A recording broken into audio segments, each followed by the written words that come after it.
Good evening, ladies and gentlemen. Welcome along here to the Royal George this evening and to the Rotary Club of Perth Canoe. My name is Xander McDade and I'm the Provost of Perth and Kinross, and it's a pleasure to welcome you here this evening. I'm actually very excited about this event. Don't get to say that about all the events you go to, but actually in the reading up for coming along to this event, the topic is a really interesting one and I'm looking forward to hearing more about it this evening. I think I'm welcoming a lot of guests here actually, I'm told, this evening, from as far afield potentially as the north of England, Canada, the west coast, and I think that is a testament to how interesting the work is that Lendwithcare does. So I'm really grateful to have been invited along with you this evening to hear more about it. I think also I just wanted to record my thanks to Brian Johnson and the team at the Rotary Club here for their support of Lendwithcare, and I'm really quite excited about hearing, as I say, what Tracy and the team get up to, because it's not the most straightforward thing. Although it's a straightforward concept, actually lending money anywhere is a very difficult thing to do, as many of you might know. Doing that in a cross-continental manner becomes even more complex, and doing it in some of the communities that they work in is even more challenging in and of itself. So I think hopefully we're going to hear lots of information about what they actually do, and I understand that many of you in the room are lenders already, and I think that's a really fantastic thing, that someone here can make a small contribution and really make someone else's life transformed by that small contribution, and help them to achieve their full potential.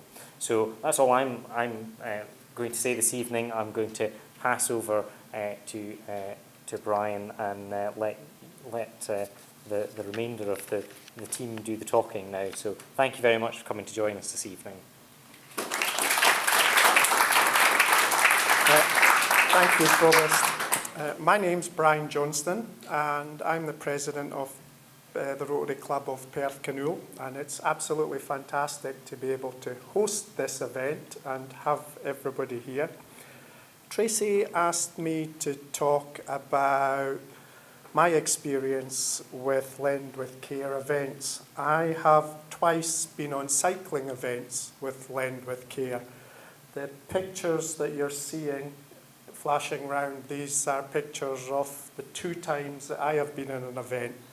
I went to Vietnam in 2018 and I went to Zambia in 2020, and that was, 22, yeah, that was only 4 or 5 weeks ago.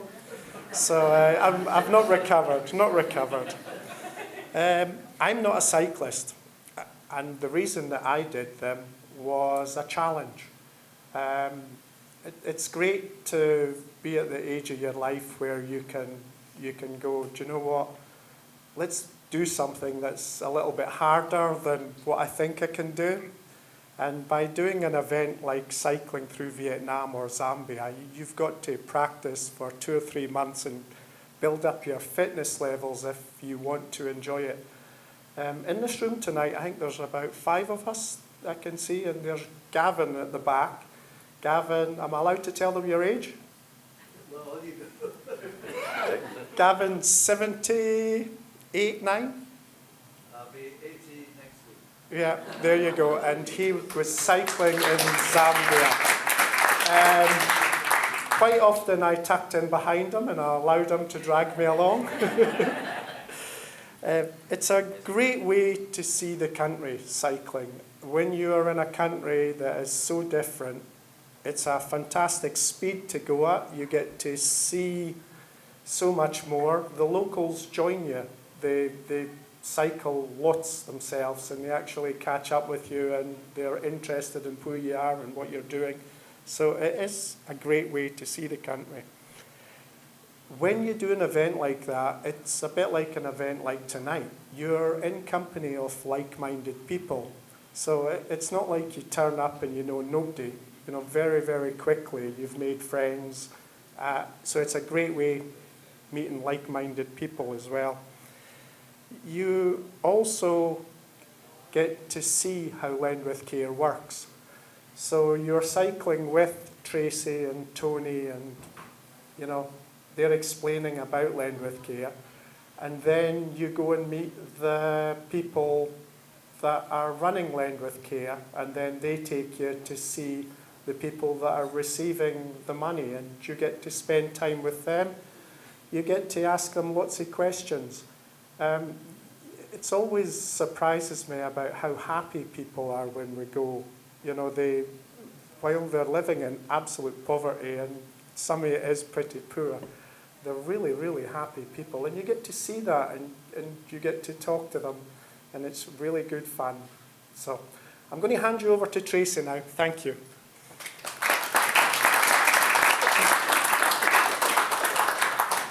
Thank you so much, Brian, and particularly for hosting this event. I know you've already been thanked, but we wouldn't be able to be holding this without the Rotary Club putting all this on for us. And it's really, really nice for us to be in Scotland. It's the first time we've done, we have these, we used to call them annual lender events, but obviously COVID put a bit of a stop to that. We were meant to be coming here in 2020, and then it got postponed to 2021. So it's a great opportunity to get to meet a kind of different group of people, and I hope you'll take the time at the end to have a chat to all of my colleagues. So I wanted to, before I go on, I just wanted to introduce, or let each of my colleagues introduce themselves, so that you know who's who and you can talk to people at the end. Do you want me to start with you, Tony? Absolutely. Hello, everyone. My name is Tony Jones. I have had the absolute pleasure of working in the Lendwithcare team for a little over 2 years now. I've worked with Care International UK for a little longer than that. And during that time, I've had the pleasure, just like Brian, to visit entrepreneurs supported through Lendwithcare in Cambodia and most recently in Zambia with a great group of cyclists. And it really is a humbling experience, and it affirms, you know, why we do this work. So I'd just like to say a quick thank you for your support and being here this evening. Just briefly about me, I predominantly work in fundraising and marketing for Lendwithcare.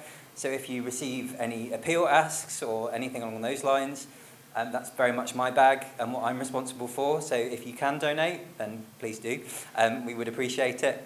But yeah, if you have any interest in that area and you'd like to do more, you know, in terms of raising funds or perhaps raising awareness for Lendwithcare, then please do come and say hello to me afterwards. The other thing that I would note is that we are trying to get some lender interviews this evening. And I know some people are more confident speaking than others. But if you would like to offer, you know, a brief few minutes of your time to explain why you're interested in supporting Lendwithcare, what it does for you personally and your motivations, then please do take a few minutes. We'll be in the back corner, hopefully, and it really will only take a few minutes, so please do come and find me afterwards. Thank you very much. I'll pass over to Kushi.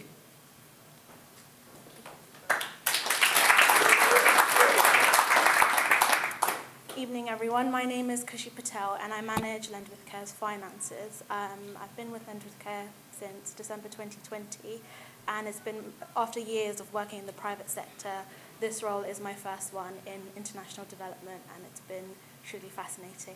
Thank you all for coming, and I look forward to speaking to you later. Thank you so much, and I'll pass it on to Mina.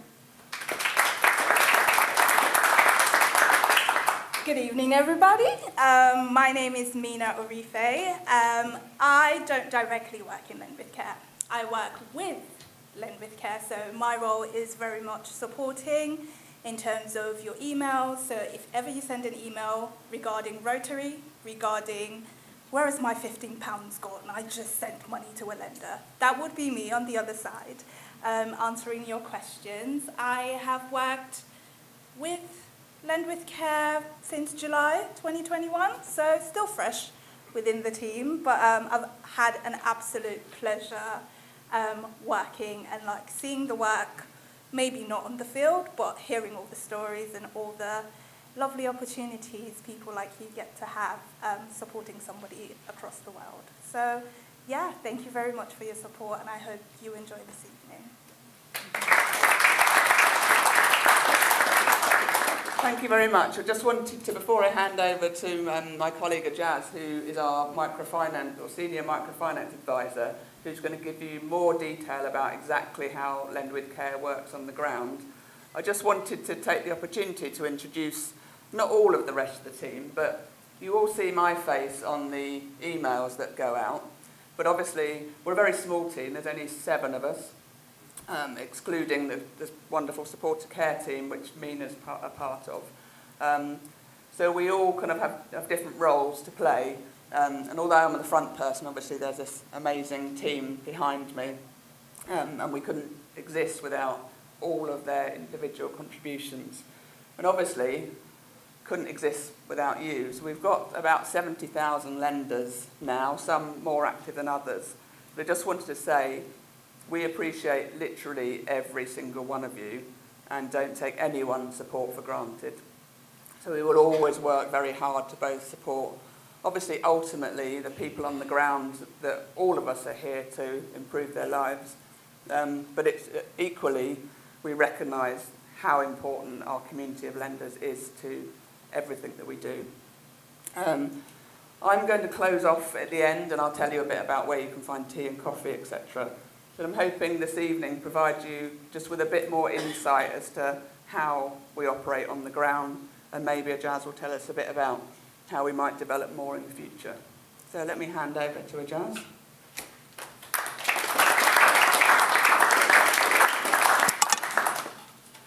Just got to get through the next 15, 20 minutes. My name is Ajaz Khan. I've been with Lendwithcare since the beginning, Tracy. So day one, yeah. So Tracy and myself helped set this up in 2010. The beginning, Tracy, you only gave me a 6-month contract.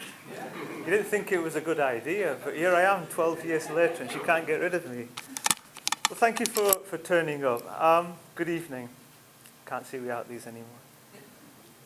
Thank you for supporting Lendwithcare, and that, I think, probably is the most important thing I'll say all evening.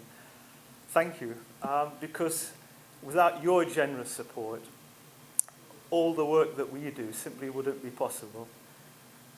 Now, Tracy's often mentioned that we try and be as transparent as possible about Lendwithcare.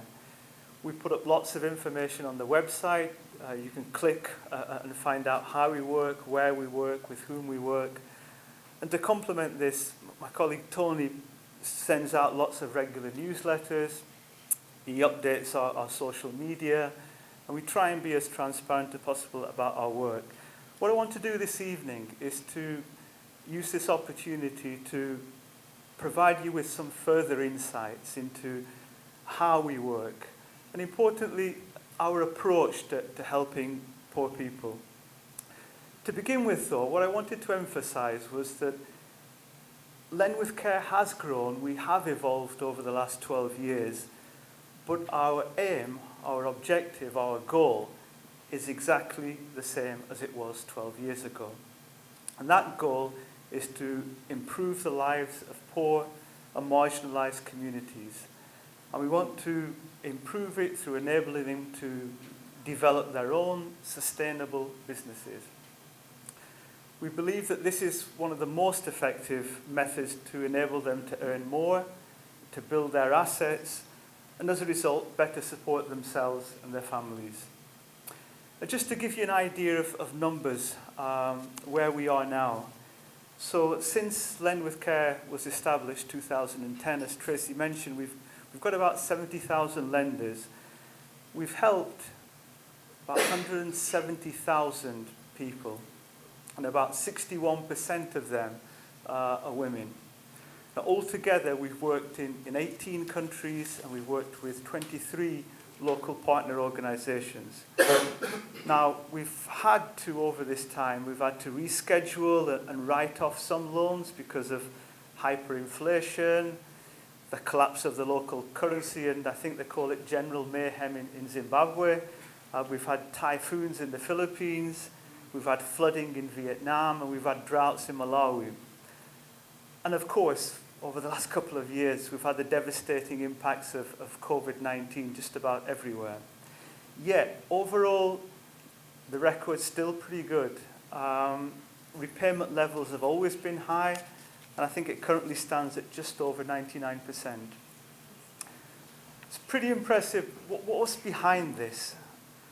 Well, I think one of the key factors behind this, from my perspective, is that we always work through local partner organisations. We don't work directly with the people whose photographs you see on the website. Now, we work with local partners for a number of reasons. They have the local knowledge, they have the local expertise, and they have the understanding of their local communities. And they're the ones who are best placed to judge people's businesses, their loan applications, disperse the money, collect the money, visit borrowers, provide training where necessary, and help people with a whole host of other things that they might require. That's one reason. The other reason is that we also adopt this approach because we want these local organisations that we're working through, we want them to grow. We want them to develop in the hope that in the longer term, they'll become stronger, they'll become more independent, and less reliant on us. I mean, in the long run, ideally, I'd like to write myself out of a job. Maybe Tracy can't. What do our local partners look like? Well, typically, they're cooperatives and they're not-for-profit organisations.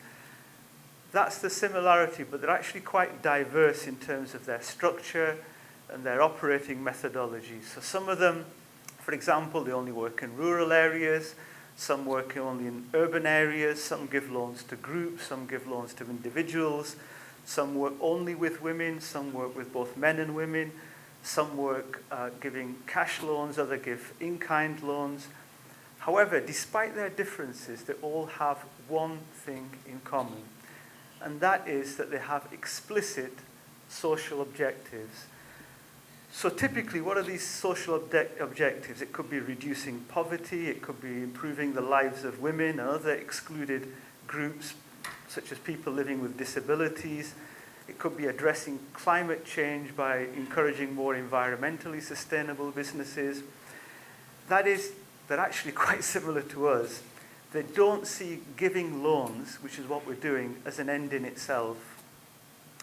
Now, many of our partners have been with us for quite a number of years, but we do occasionally end partnerships.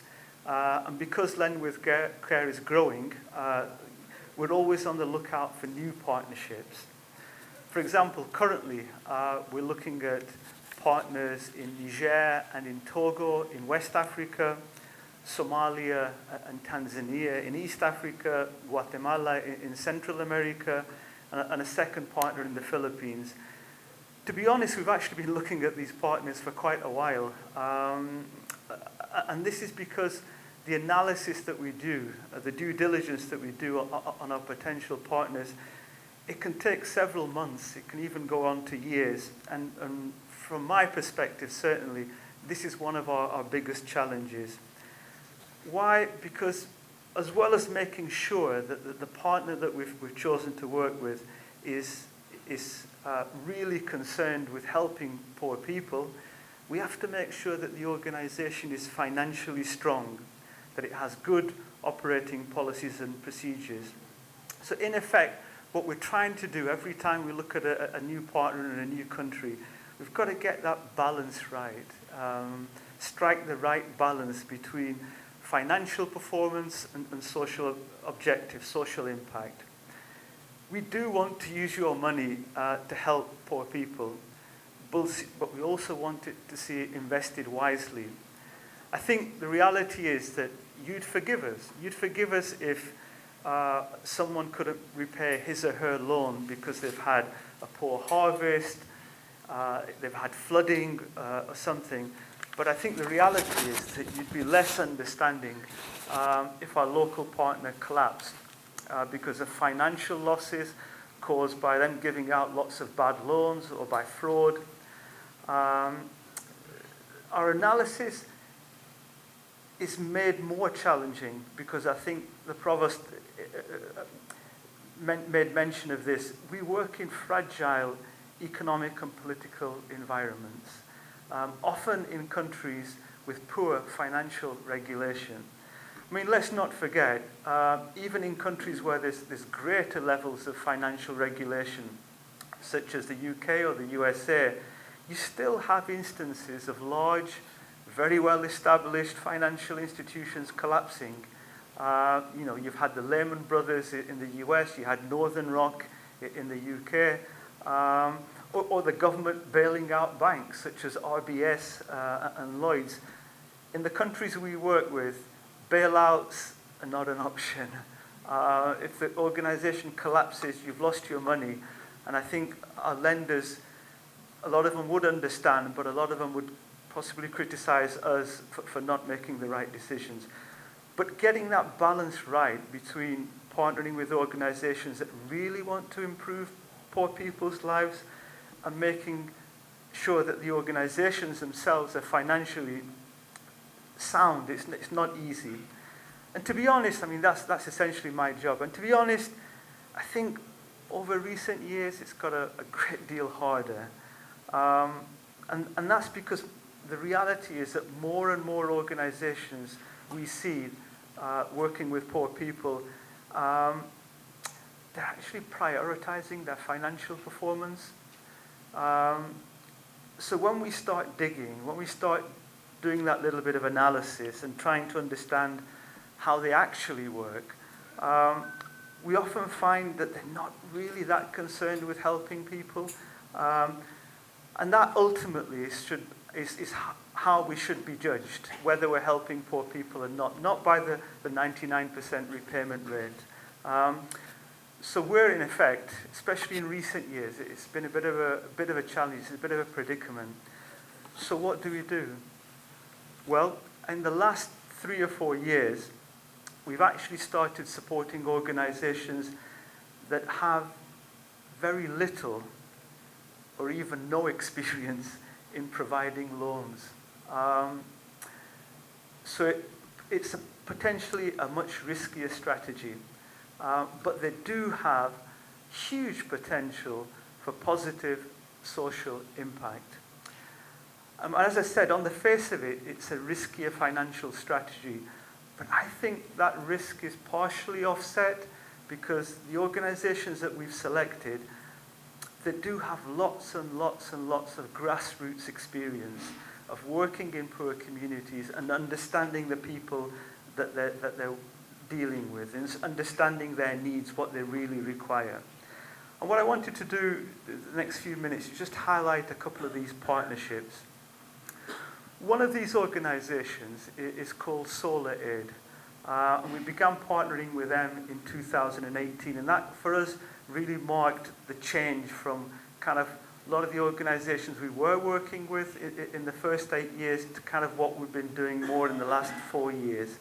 So Solar Aid provides loans to solar entrepreneurs. In Zambia and in Malawi, we're hoping that they'll extend to Senegal and other African countries soon. So what they do is they give in-kind loans to people so they can sell solar lamps and solar products. In effect, the borrowers, the solar entrepreneurs, they earn an income and they do something that has a positive environmental impact. Now this is hugely important. I think energy is going to be one of the biggest challenges in a lot of the places we work going forward. The lack of electricity or insufficient electricity is a huge issue in a lot of the countries we work with. You know, in countries like Pakistan, there's regular load shedding, for example. In Africa alone, there's 600 million people that don't have any electricity. That's more than the population of Western Europe. And without the electricities, the families have no clean light. So what they have to do, the alternative, is that often expensive and dangerous alternatives like homemade kerosene lamps. And they, in effect, it's a poor source of light.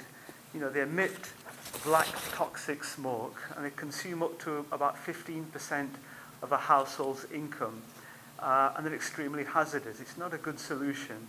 I mean, many years ago, I used to work in a refugee camp, and on a weekly basis, often on a daily basis, we'd turn up in the camp, and we've had homes that had been burnt down, all of the family's belongings lost because of the fires caused by the kerosene lamp, somebody knocking them over. So that's one of our more recent partnerships. Another one which we began this year, really interesting one, it's with an organization called Doselva in Nicaragua. So we support Doselva to provide in-kind loans of farming inputs, high-quality seeds, organic fertilizer, agricultural tools to small family-run farms. And it enables these farms, with Doselva's help, to grow high-value spice crops, turmeric, ginger to begin with. Now these are non-traditional crops in Nicaragua. In fact, both turmeric and ginger, they're more commonly associated with South Asia, India in particular. However, both the crops are well suited to the local climatic conditions in Nicaragua, and importantly, this is the key thing, they generate quite high levels of profit using really small amounts of land. So let me just, I don't want to bore you too much, but let me give you some figures. So for traditional crops such as maize, a farmer can earn on an annual basis about $290. Beans, it's about $590. Coffee, which traditionally is the most profitable crop in Central and South America, $720 per hectare, per farmer, per year. The income from the spice crops is much more. Turmeric, it's about $1,800. Ginger, it's about $2,700. So for 1 hectare of ginger, you could earn 6 times more than you could for 1 hectare of maize, even when you factored in the production costs. So Doselva, our partner, is hoping to introduce other profitable crops, such as cardamom and vanilla in the future. And what I really like about Doselva, and this is why we really took our time sort of partnering with them, is that rather than promote monoculture, just one cash crop, they actually encourage the farmers to still plant beans and maize, because then their own food security is not put at risk, in jeopardy. And the other really important thing is, since the spice crops, you can grow them in an agroforestry system underneath the forest canopy, it protects the natural environment. All the areas that Doselva is working, they're all border, it's a buffer zone for a biosphere reserve in Nicaragua, home to lots of endangered flora and fauna. So just finally on Doselva, so since the spices are non-traditional crops, new for the farmers, they also provide them with ongoing technical assistance through its team of agronomists, and it buys the entire harvest to export to the US. Now, the bigger picture, that's good in itself, but with regard to the bigger picture, I spoke with the CEO and the founder of Doselva yesterday, and he said to me, that's all good, he said. The other reason I wanted to really establish Doselva, he said, was that I wanted to help poor people earn an income from staying on their farms. I wanted to dissuade them from migrating to live in the urban slums in Nicaragua, or even take the perilous journey through Mexico to the US. So all in all, these sorts of partnerships that I'm describing, they make economic sense for the farmer, great for the environment, but until Lendwithcare's intervention, they wouldn't have been possible. So I'm hoping that you'll see more of this sort of project partnership on Lendwithcare in the future. We've also been working on something really innovative and supporting projects that are explicitly designed to reduce CO2 emissions. But that's through grants rather than loans, and it's still on a small scale, so I won't go into that too much. But I would be really happy, Brian, to be invited to Perth once again to speak a bit more about that, particularly since my second daughter starts university in Scotland in September. All right, I'm just conscious of the time, so I'm just going to finish off by offering some concluding, I guess, personal thoughts as well. I've been doing this sort of work for more than 30 years now, living and working almost 20 years in Latin America, in Africa, Eastern Europe, Asia. I'm really fortunate that Lendwithcare reflects some of my own beliefs about how we should be helping people in poorer countries. I'm happy that I've had the fortunate situation to maybe mould Lendwithcare a little bit towards that direction as well. And there's three things really that stand out to me, three aspects that I want to emphasize.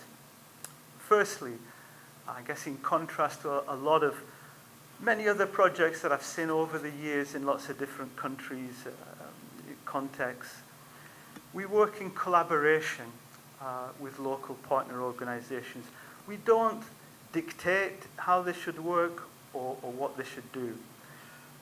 In fact, I think indeed it's probably fair to say that it's often our local partners who inform, they lead, and they inspire us.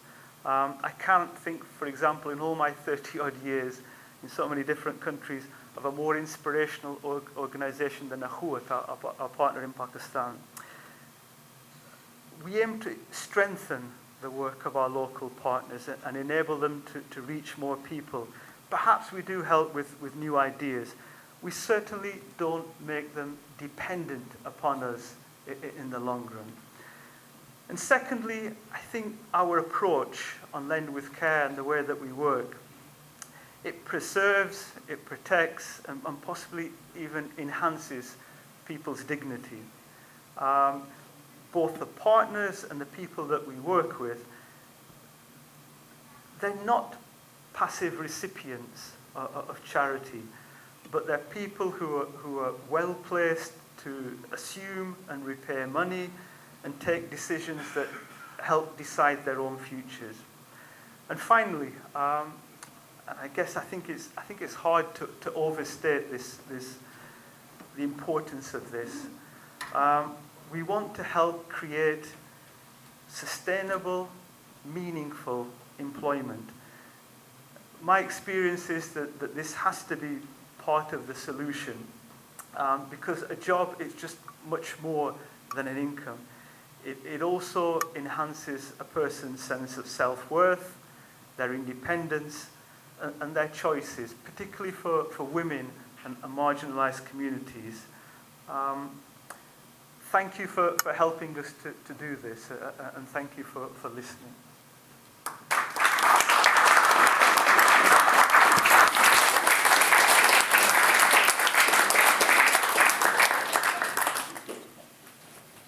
Thank you very much, Ajaz. I'm sure everyone is much more informed about how Lendwithcare works now.